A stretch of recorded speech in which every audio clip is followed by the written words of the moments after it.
안녕하십니까. MBS 초대석의 양승용입니다. 우리 정부는 신성장 동력 중 하나로 스마트팜 혁신밸리 사업을 추진 중에 있습니다. 사물 인터넷과 인공지능, 빅데이터 등 4차 산업혁명 기술을 적용해 농업의 생산성을 획기적으로 높이고 한국 농업의 경쟁력을 강화시키는 정책인데요. 오늘은 스마트 농업 1세대로 불리는 흥량영농조합의 김종률 대표 모시고 신기술 접목한 스마트 농업에 대한 생생한 현장의 이야기 함께 나눠보겠습니다.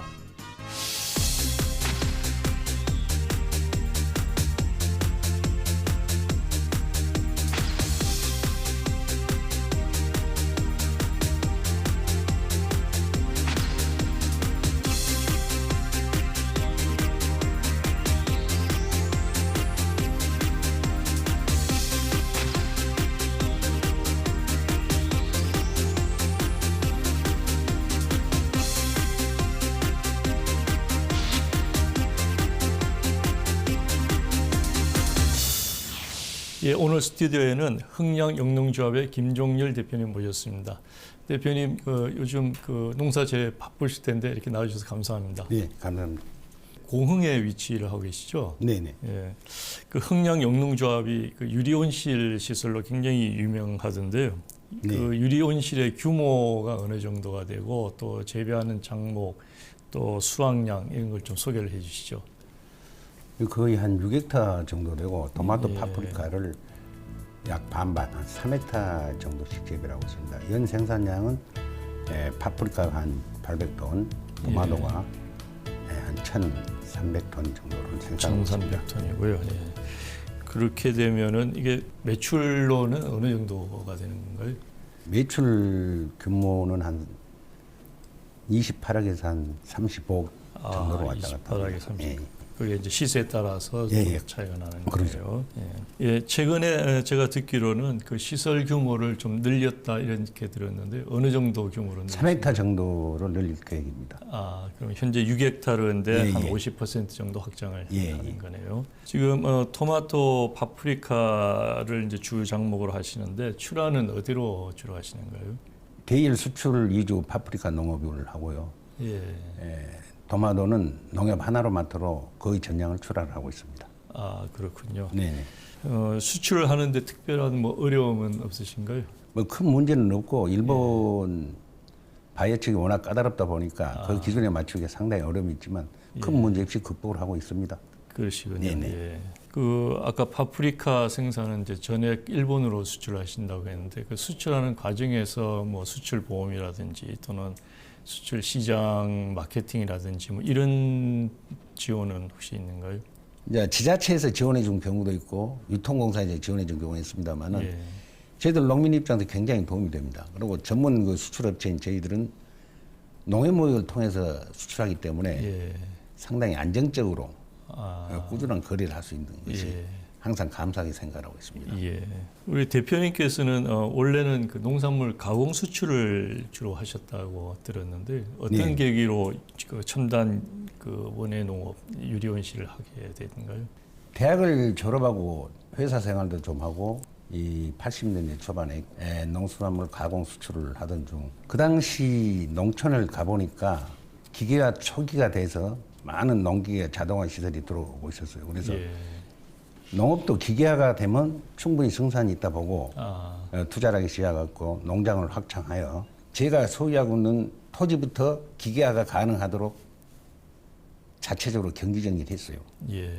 그러다 보니까 농업 생산성도 올라가고 경비도 절감되고 예. 많은 수익이 창출될 수 있는 기회가 생겼습니다. 예. 한 몇 년간 벼농사, 아, 노지채소 위주로 하다가 예. 환경과 기후에 구애받지 않는 시설 채소를 생각하던 예. 중 유리온실에 투자를 하게 되었습니다. 그 시설 제소는 어떻게 처음부터 유리온실을 시작하셨는가요? 아니면 비닐하우스를 먼저 시작을 하셨던가요?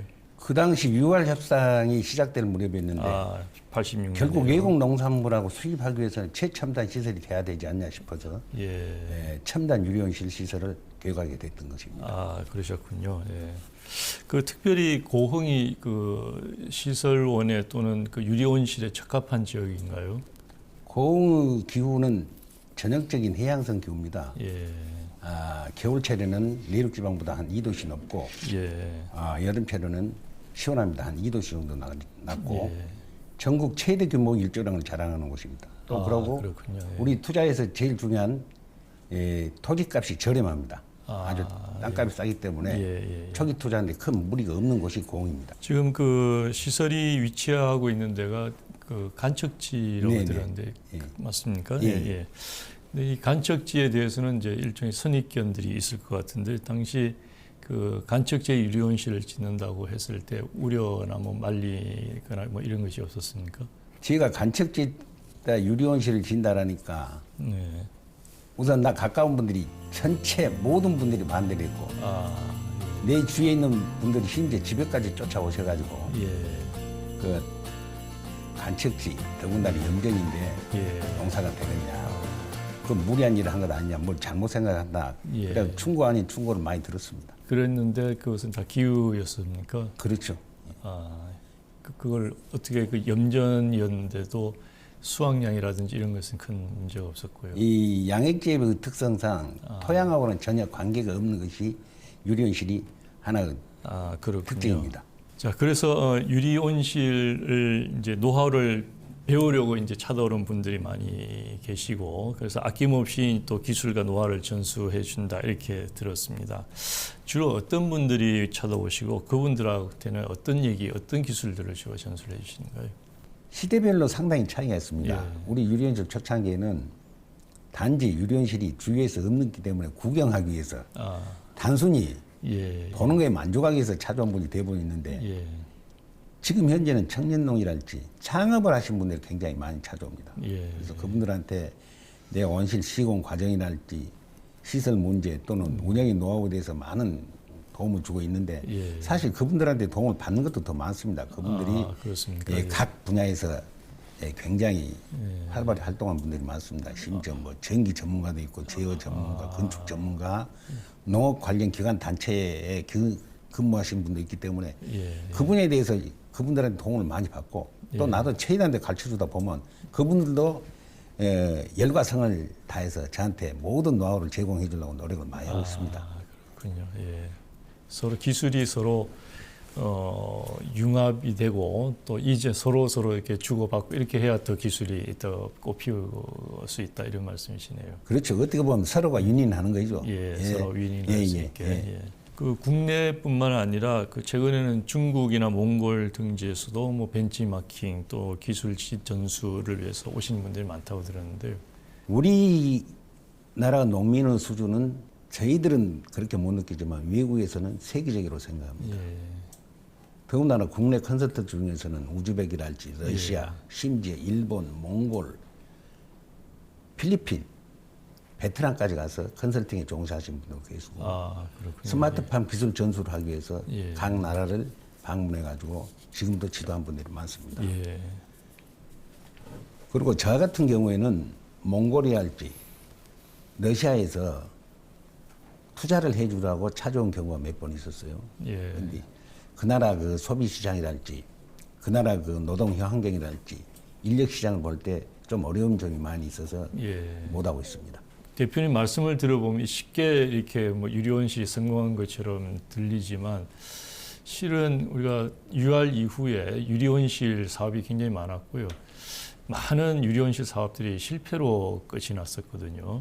거기에 대해서는 뭐 어떻게 그 평가를 하실 수 있을까요?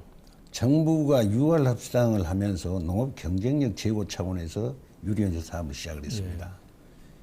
유리온실 초창기는 정부 지원 사업 중에서 가장 예물단지 중에 하나가 유리온실이지 않냐 그래가지고 그랬었습니다. 각 분야에 계신 분들이 비판이 굉장히 많았습니다. 그것은 온실 자체의 사업이 잘못됐다든지 유리온실이 해서는 안 될 사업이 그런 게 아니라 거기에 대한 운영 노하우가 전혀 없었기 때문에 발생한 필연적인 문제인데 그렇군요.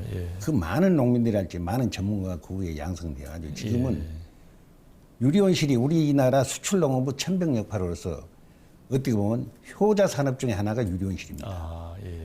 그러다 보면 어떻게 보면 격세지감을 많이 느낍니다. 그렇군요. 자, 그런 노력과 또 노하우를 인정받아서 그 2016년에는 이제 농식품부로부터 수출 전문 스마트팜 온실 신축 공모 사업에 선정이 되셨는데 그 사업이 어떤 사업이고 어떻게 참여를 하시게 됐는지 좀 설명 부탁드리겠습니다.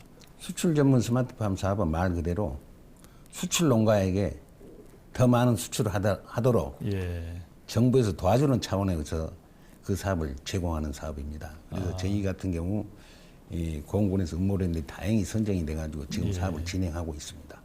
그 사업은 어떤 지원을 주로 하는 사업인가요? 최첨단 온실을 짓기 위한 사업이고 말 그대로 수출을 하기 위한 모든 이 기계 또는 시설, 예. 장비를 지원해 준 사업입니다. 아, 기계, 시설, 장비 같은 네네. 것들요. 예.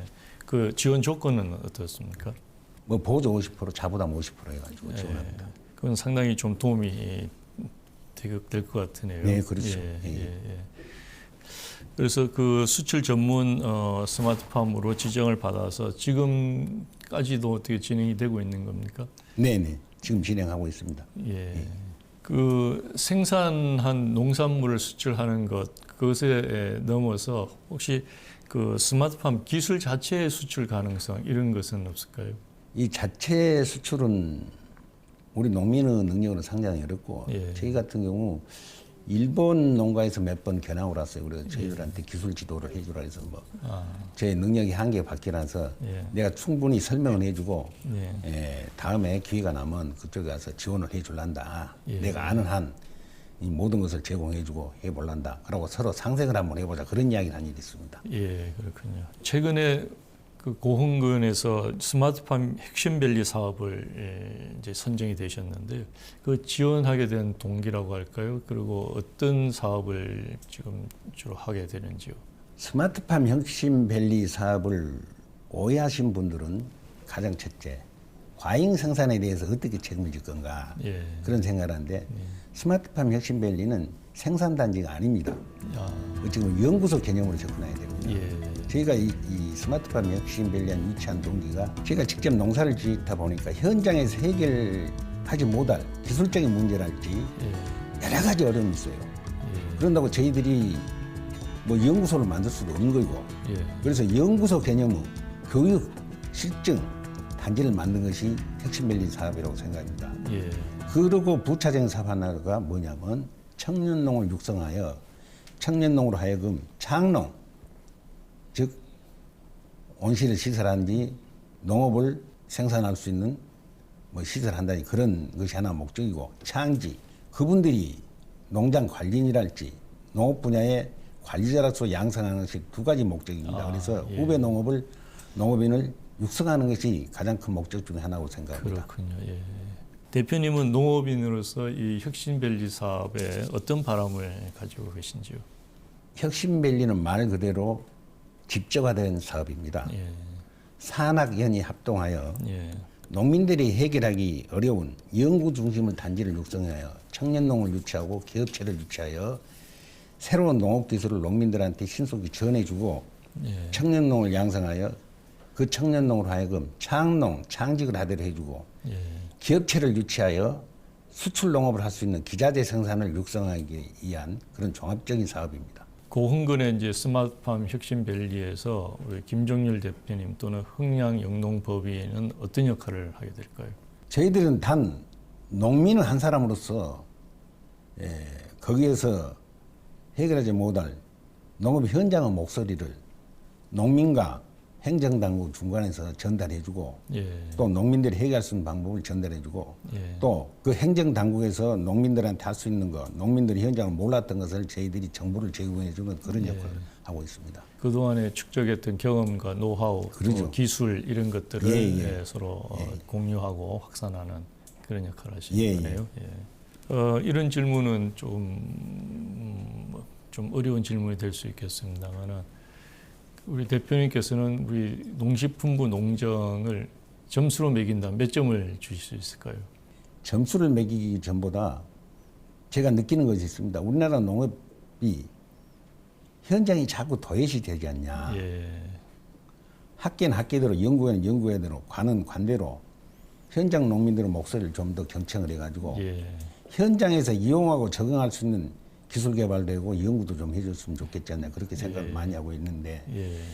이것이 혁신밸리를 유치하는 동기 중에 하나입니다. 그리고 사실은 이 농림부가 좀 더 선제적으로 현장 목소리를 듣고 현장에 움직임을 한다라면 농업이 좀 더 발전되지 않냐 생각하며 우리 농민들의 목소리가 아니더라도 최일선 공무원, 군청, 읍면사무소 직원들의 목소리라도 좀 더 경청을 하면 신속하고 해결 가능한 여러 가지 문제를 신속히 해결해야 되지 않냐 그렇게 생각합니다. 그래서 나는 평소에 느낀 것이 일선 행정의 목소리를 좀 더 경청을 하고 예. 자꾸 규제 틀을 만들다 보면 규제에 갇혀가지고 일을 그리칠 경우가 많습니다. 예. 오히려 그 덫에 규제를 만든 사람이 걸리는 경우가 많은 것을 봤습니다. 그래서 예. 일선 시군 공무원들의 목소리를 경청을 한다면 예. 농민들의 목소리를 경청한 것하고 똑같다고 생각하며 예. 일선 행정의 목소리를 좀 더 경청할 수 있는 자세가 됐으면 좀 더 효율적인 행정이 되지 않나 그렇게 생각합니다. 그렇군요. 제 우문에 대한 현답을 주셨습니다. 예. 죄송합니다. 예, 그 스마트팜 혁신밸리도 그 선정이 되는 과정이 쉽지는 않았을 것 같은데요. 일단 이제 선정이 되었으니까 그 목표가 있을 것 같습니다. 어떤 목표를 가지고 계신지요? 지금 저희들이 스마트팜 요새 갑자기 스마트팜 하는데 사실 저희 온실 경우 같은 경우는 1, 2세대 스마트팜은 이미 20년 전부터 우리가 시행을 하고 있었습니다. 그래서 1, 2세대 스마트팜은 원격 제어랄지 환경 제어가 그 주목표인데 앞으로 저희 또 주변 농가들의 목표는 3, 4세대 스마트팜 즉 쉽게 말해서 빅데이터, 인공지능, 자율주행, 로봇을 이용한 그렇군요. 새로운 스마트팜을 만들어야 되겠고 또한 스마트팜 혁신밸리가 유통을 아우르는 그런 스마트팜 혁신밸리를 만들고자 합니다. 그래서 향후 이것이 모든 농수산 분야까지 아우르는 스마트팜이 돼가지고 실질적으로 지역 주민이랄지 농수축산어민들이 도움이 되는 스마트팜을 만들어보자. 심지어 수산까지 아우르는 스마트팜을 해보자. 그걸 목표로 생각을 하고 있습니다. 그렇군요. 쉽지는 않겠지만 정말 신나는 목표가 될 것 같습니다.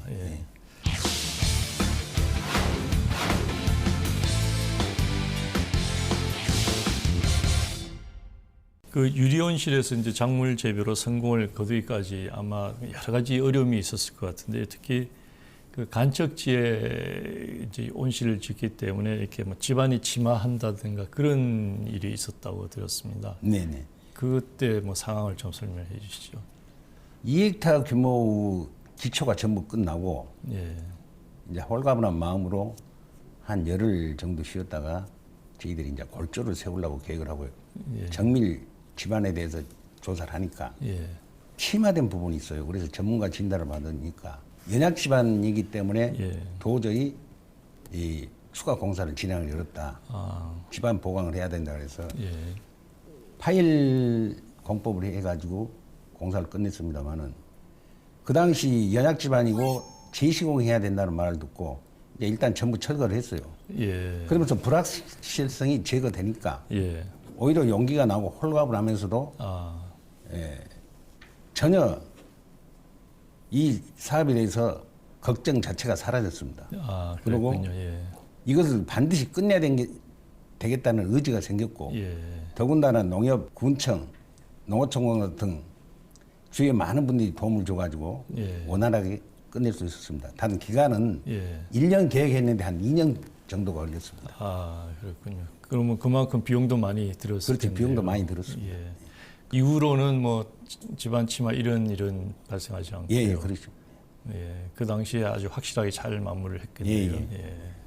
그 집안이 침하되고 할 때 주변의 도움을 많이 받으셨다고 하시는데 그 기술 뭐 등등 어떤 도움을 받으셨을까요? 우선 지금 현재 건축 공전에는 강관을 쓰는 경우나 나무 파일을 쓰는 경우에 대해서 그 예가 없습니다. 그래서 우리나라에서는 파일을 하면 무조건 PHC 파일, 즉 콘크리트 파일을 쓰는 예. 것이 정석으로 되어 있는데 예. PHC 파일은 너무 가격이 비쌉니다. 아, 그래서 농업용 시설에 특히 온실에 적용하기는 무리한 투자가 될 것 같아요. 예, 대체 방법을 찾기 위해서 뭐 거북선 연구소랄지 예. 또는 군청 토목, 예. 농어촌 공사 등의 수십 가지 사례를 가지고 연구를 했어요. 그래서 예. 네덜란드 사례가 보통 나무 파일을 씁니다. 아, 그런데 그 당시 급하게 하다 보니까 나무 파일을 구하기 어려움이 많았어요. 그래서 예. 대체 방법으로 강관을 쓰자. 예. 강관을 쓰자. 그래가지고 강관을 쓰게 되는데 강관은 필연적으로 부식 문제가 따릅니다. 그래서 예. 이제 거북선 연구소에서 임진할 때 그 침몰된 거북선이랄지 예. 무기류를 수거하면서 철제가 부식이 되는데 얼마 정도 걸린가에 대해서 연구 자료가 있다. 그래서 거북선 연구소 예. 자문을 구한 결과 강관을 쓰더라도 한 30년 정도는 무리가 없다. 그래가지고 그쪽을 연구 자문을 해서 관관을 쓰게 됐습니다. 예. 이제 관관을 쓰다 보니까 비용은 절감되지만 파일을 박는데 거의 한 2달이 걸렸습니다. 아, 그러다 보니까 여러 가지 어려움이 많았는데 우리 군청에 계신 분들이랄지 예. 또 농어촌 공사 그분들이 적극적으로 도와주셨고 예. 특히 추가 비용이 많이 발생이 됐습니다. 이제 집안 침해가 됐다 보니까 상당히 시용도에도 어려움이 있는데도 농협에서 예. 적극적으로 도와가지고 아, 추가 자금까지 지원해가지고 예. 무리 없이 파일을 공사를 끝내고 예. 온실이 1년 예정했던 것이 2년 걸려가지고 결국 끝냈습니다. 그랬군요. 그런데 이제 예. 그 뒤로 이제 우리나라에서 이제 파일을 지금은 많이 쓰고 있습니다만 예. 사실 우리나라 건축 공전에는 나무 파일이 없습니다. 아, 그래서 많은 농가들이 또 우리가 이제 온실 설계다 보면 그것이 항상 구조 계산이랄지 구조적으로 문제가 있다 부딪히고 있는데 예. 거기에 대해서는 우리 행정 당국에서 좀 심도 있는 연구를 해서 예. 건축적으로 적용이 될 수 있는 방법을 찾아야 될 것 같고 예. 나무 파일은 지금은 자재를 많이 구할 수 있습니다. 미국 수입 자재도 있고 국산 자재도 비용은 많이 훨씬 싼가요? 예, 비용이 훨씬 쌉니다. 내후년에 30년이니까 그럼 30년 후에는 다시 바꿔야 된다는 이런 얘기인가요? 아니 지금 현재까지는 이제 우리가 유리온실의 구조 연령 보통 20년을 보고 있는데 지금 현재 우리 온실의 상태를 보면 앞으로도 20년은 큰 문제가 없을 것 같아요. 그래서 예. 뭐 파일이 문제가 있어도 온실이 문제가 생길 것 같지는 않습니다. 아, 예, 다행입니다. 예, 예. 오히려 그 당시에 파일을 쓴 것이 전화 이복이 돼가지고 예. 지금 생각해보면 그런 다행한 일이 없다 생각할 경우가 많습니다. 아, 예, 그렇군요. 그 지나고 나니까 이제 뭐 추억처럼 이렇게 말씀을 하시지만 아마 그때 처음부터 다시 이런 걸 시작했을 때 그 마음이 참 힘드셨을 것 같은데요. 그때 어떻게 그 실패를 이겨내셨던가요? 저는 살아오면서 좌절되거나 어려움이 닥쳤을 때는 더 용기가 생깁니다. 아, 예. 반드시 해결해야 되겠다는 의지가 생기고 예. 극복해야 되겠다는 용기가 생겨서 예. 이 사업을 끝낼 때 전혀 뭐 내가 좌절되거나 또는 뭐 의욕을 잃거나 그런 일이 없었습니다. 아, 그러셨군요. 오히려 이것이 기반이 돼가지고 예. 더 성공적인 온실 집단 지을 수 있기 때문에 예. 좋은 기회가 되어 있지 않냐 그런 생각을 많이 합니다. 아, 예. 그 의지와 용기가 아마 미천이 된 것처럼 말씀드렸는데, 예. 근데 그 지금까지 이렇게 쭉 하시면 도전 정신이 매우 강한 탁월한 농사꾼 이렇게 들리는데 그렇게 이제 시작한 농업의 길이어서 그런지 그 선진 농업 또는 기술 농업에 대한 관심과 열의가 굉장히 높으신 것 같은데요. 그 빗물을 이용해서 농사를 짓는 것 그것도 우리 대표님께서 최초로 생각하신 거라고 들었습니다. 뭐 제가 최초라면 좀 이상한 표현이지만 2007년도에 제2농장을 신축하면서 예.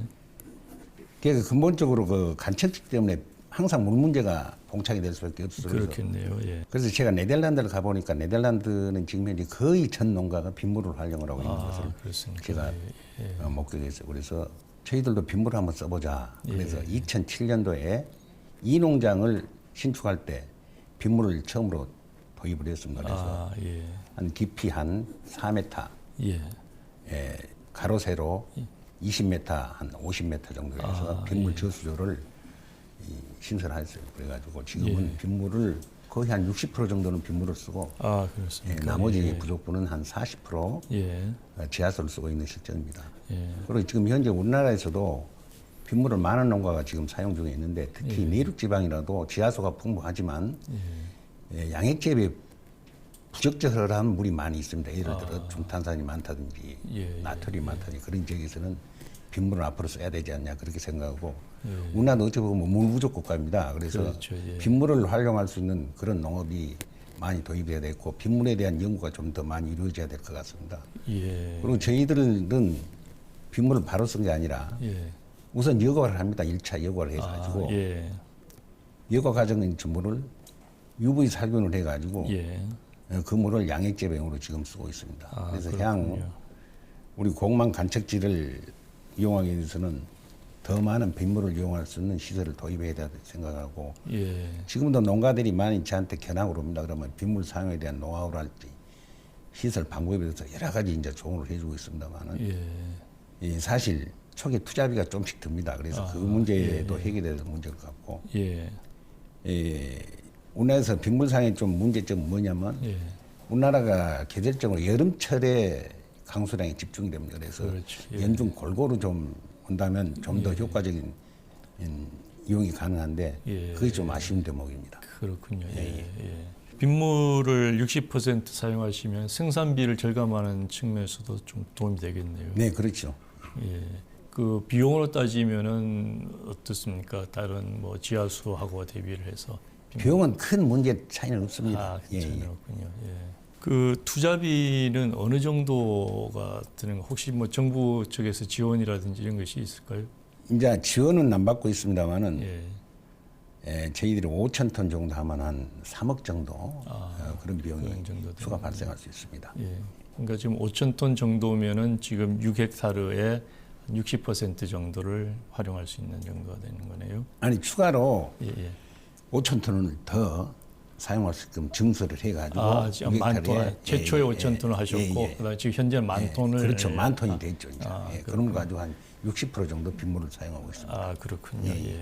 초기 그 간척지의 이제 침하 문제 그리고 이제 물 부족 문제 뭐 이런 것을 다 극복하고 아마 대한민국에서 가장 유명한 그 첨단 유리 온실 농장으로 이제 튼튼하게 자리를 잡으셨는데 그 과정에서 가장 어려웠던 부분이 있다면은 어떤 걸 들 수 있을까요?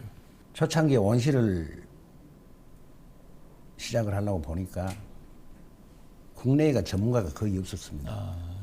그런데 마침 그 주위에 있는 여러분들 제어 전문가랄지 재배 전문가 또는 네덜란드 컨설턴트를 통해서 여러 문제를 해결할 수 있고 1981년도부터 본격적인 컨설팅이 받은 결과 생산성이 한 50%가 증수됐어요.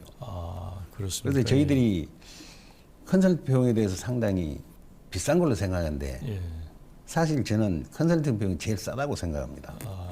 그래서 지금도 세 분한테 컨설팅을 받고 있는데 1년에 1,700에서 2천만 원 정도를 지불하고 있어요. 좋은 게 한 6천만 원 가까운 돈을 지불하고 있는데 우리 농업 생산이랄지 기술 습득에 비하면 아주 싼 금액이라고 생각하고 지금도 컨설팅 계속 받고 있는데 그분들을 소개를 해가지고 네덜란드를 갔어요. 네덜란드 가서 뭐 양액 재배랄지 빗물 사용에 대한 것을 많이 보고 들었고 또 주위에 있는 농민들이 저보다 더 앞서서 네덜란드 견학도 가고 연구하고 그런 분들이 참 많습니다. 그리고 사실 우리나라 농민들의 수준은 세계적이라고 제가 항상 느끼거든요. 그래서 그분들이 숨김없이 모든 것을 오픈해가지고 저한테 지도를 해주고 모든 정보를 제공해줬어요. 그래서 항상 그 농민들, 그 컨설턴트가 아니었으면 과연 저희가 성공할 수 있었는가. 그리고 그 주위에 있는 많은 농민들이 저한테 어려움이 닥칠 때마다 많은 도움을 줬어요. 그래서 지금 항상 그분들한테 고마운 마음을 가지고 있고 결국은 내 자신이 오픈 마인드가 돼야지 상대방의 마음도 열린다고 생각하면서 내가 돕고 그분들한테 도움을 받을 수 있는 방법을 항상 강구를 하고 있습니다. 그렇군요. 기술을 습득하는 것이 제일 어려웠고 그래서 주변에 먼저 길을 가신 농민들 그리고 예. 전문 컨설턴트의 도움이 제일 중요했다 이런 예, 말씀이시네요. 예.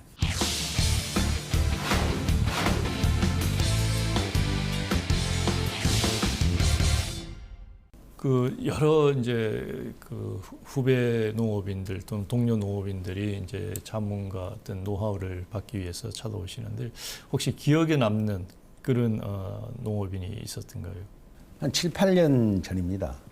유리온실을 하겠다고 찾아온 분이 계셨는데 그분이 참 개인적으로는 존경이 가고 훌륭한 분이었는데 농업을 단순히 이익을 창출하는 것을 목적으로 농업에 접근해 하신 분들이 계시더라고요. 그래서 예.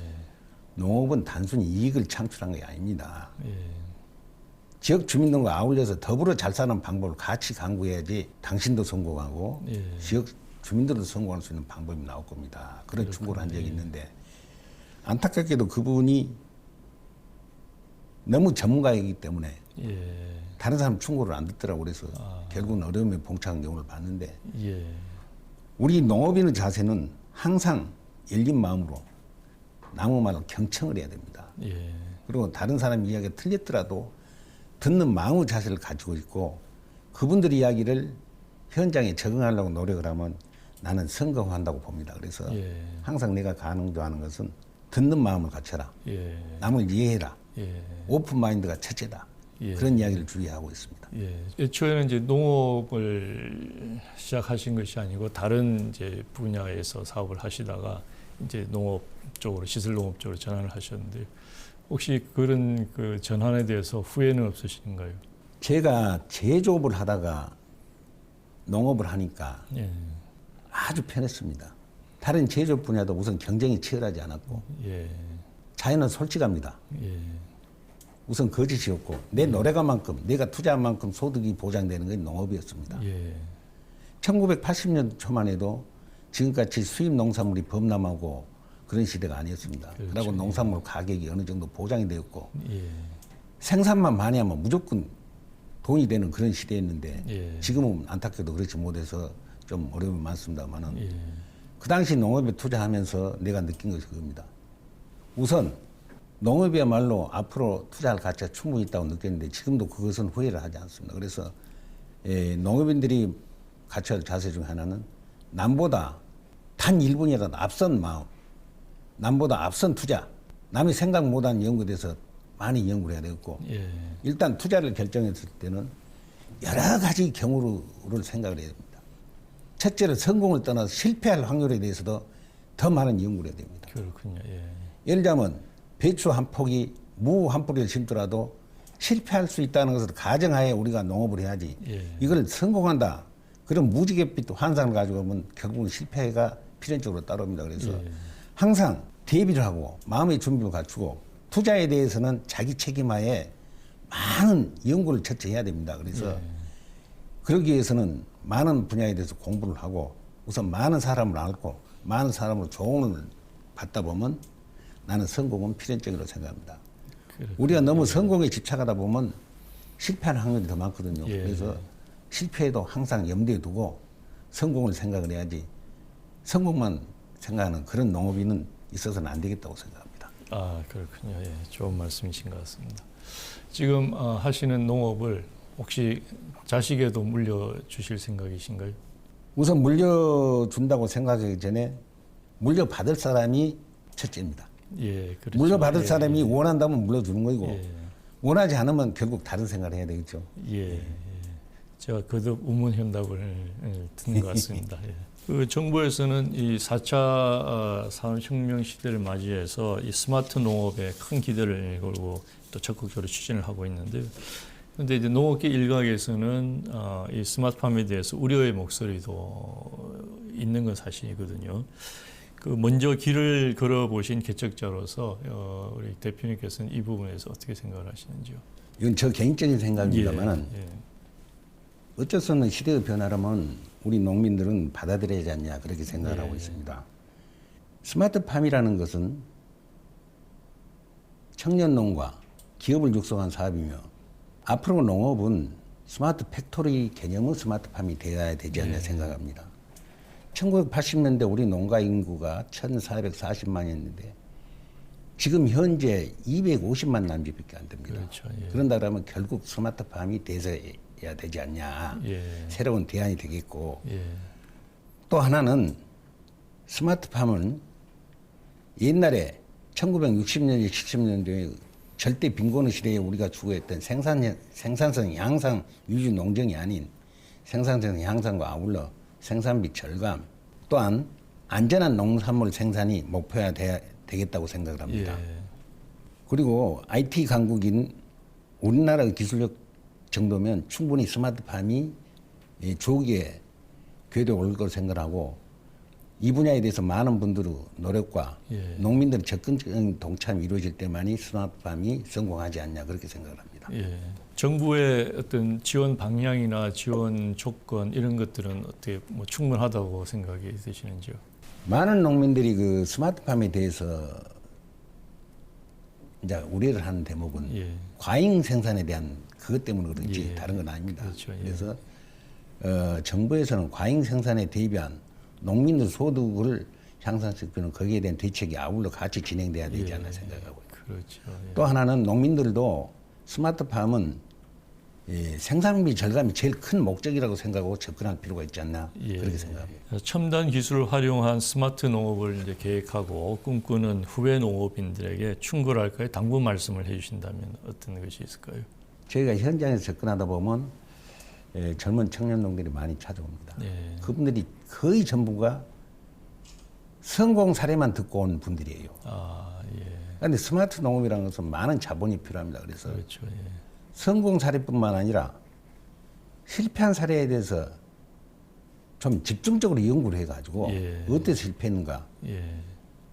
또는 어떤 사람이 실패했는가 어째 실패했는가에 대해서 좀 더 심도 있는 연구가 더 진행돼야 되겠고 예. 그 창농을 하기 위해서는 선진 농가랄지 외국에 가서 예. 한 몇 년에 걸쳐 실습도 하고 직접 농업 현장에 체험도 해보고 나서 예. 창농을 해야지 지금같이 농산물 가격이 보장 안 된 시대에 창농을 한다는 건 상당히 어려움이 많습니다. 그래서 좀 더 심도 있는 접근이 있으면 좋겠다 그런 생각을 평소에 하고 있습니다. 예. 처음 농업을 시작하신 것이 1980년대 이제 유아 전후로 해서 시작을 하셨는데 그때 농업과 지금 우리 스마트 농업으로 대표되는 오늘날 농업과 어떤 차이가 있을까요?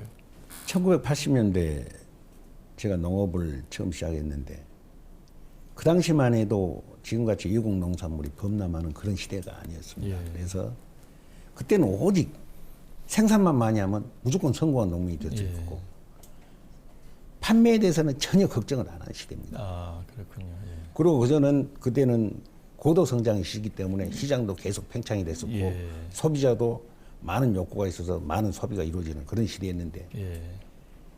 지금은 외국 농산물이 범람하고 경제 성장은 정체된 상태다 보니까 예. 소비도 위축이 되고 외국 농산물 범람으로 인해서 농산물 가격 보장 자체가 안 됩니다. 그래서 그렇죠. 예. 오늘날 농업인들은 굉장히 많은 고생을 하고 있습니다. 예. 특히 새로 농업에 투신하는 후계 농민들한테는 참 안타까운 마음입니다만은 예.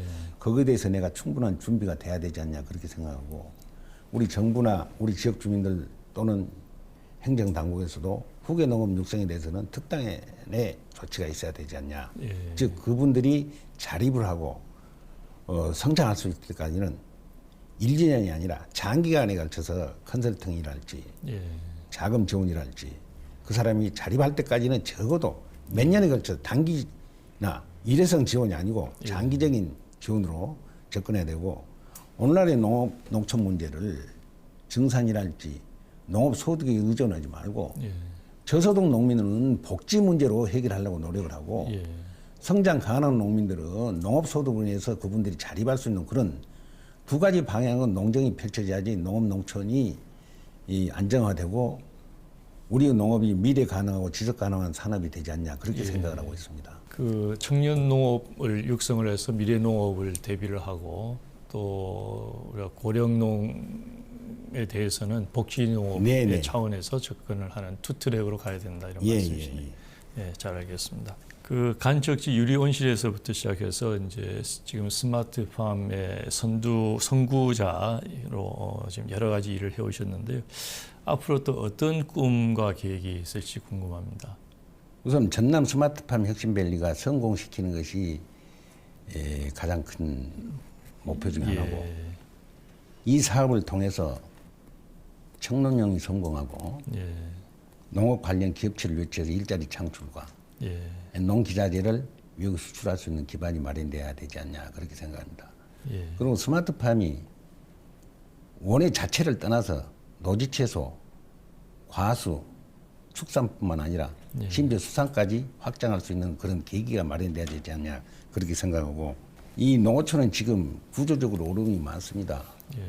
고비용 저효율 농정 구조 또 하나는 인건비 상승 등으로 해서 이 어려움을 극복할 방법이 상당히 어렵습니다. 그래서 모든 농민들이 스마트팜 혁신밸리 사업에 관심을 더 갖고 어떻게 하면 비용을 줄일 수 있는가 어떻게 생산성을 높일 수 있는 것을 다 같이 연구를 해야 되고 학계에 계신 분들은 농업 현장의 몫에 대해서 심도 있게 좀 관심 있게 청취를 해야 될 필요가 있지 않냐 그런 생각을 합니다. 내가 항상 느끼는 것이 우리 연구 중에는 연구를 위한 연구로 많이 있는데 상업화된 온실 현지에서 직접 연구를 수행을 해가지고 농민들이 쉽게 받아들일 수 있는 연구가 진행된다면 농업 생산성 향상 물론이고 농가 소득에도 굉장히 도움이 될 거로 생각합니다. 그리고 우리 농민으로서는 당부하고 싶은 게 또 있습니다.